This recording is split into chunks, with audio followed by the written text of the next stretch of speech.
For decades, two nations stood on opposite sides of history, the United States and Iran. Their conflict did not begin overnight. It was built slowly, through mistrust, politics, and power. The roots go back to 1979, when Iran's revolution reshaped its identity and its relationship with the West. Since then, tensions grew over influence in the Middle East, over military power, and most of all, over Iran's nuclear ambitions. Diplomacy was attempted, agreements were signed, and then broken.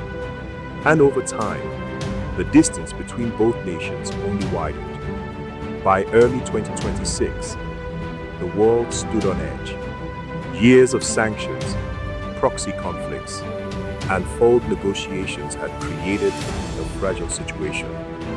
Then, on February 28, 2026, everything changed. In a coordinated operation, the United States, alongside Israel, launched hundreds of airstrikes across Iran. Military bases, missile systems, and key leadership targets were hit. Among the dead, Iran's supreme leader, Ali Khamenei. The message was clear. This was no longer tension. This was war. Iran responded swiftly.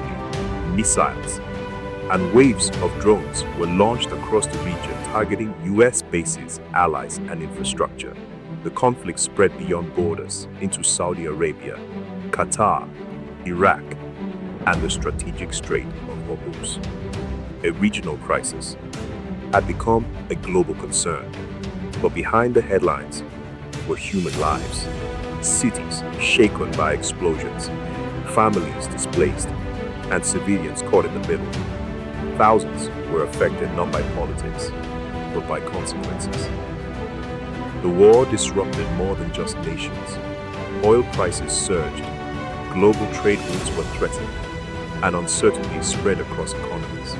The Strait of Hormuz, through which much of the world's oil flows, became a flashpoint of danger.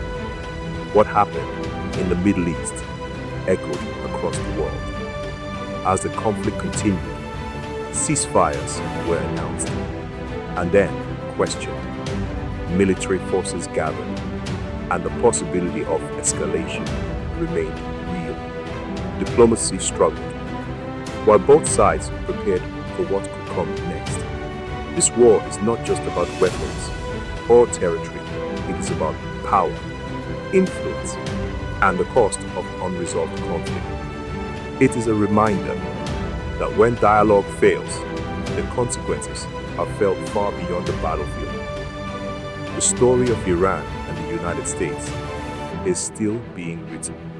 Whether it ends in peace or continues in conflict depends on decisions yet to be made. But one truth remains: war may begin with leaders, but it is always carried by the people.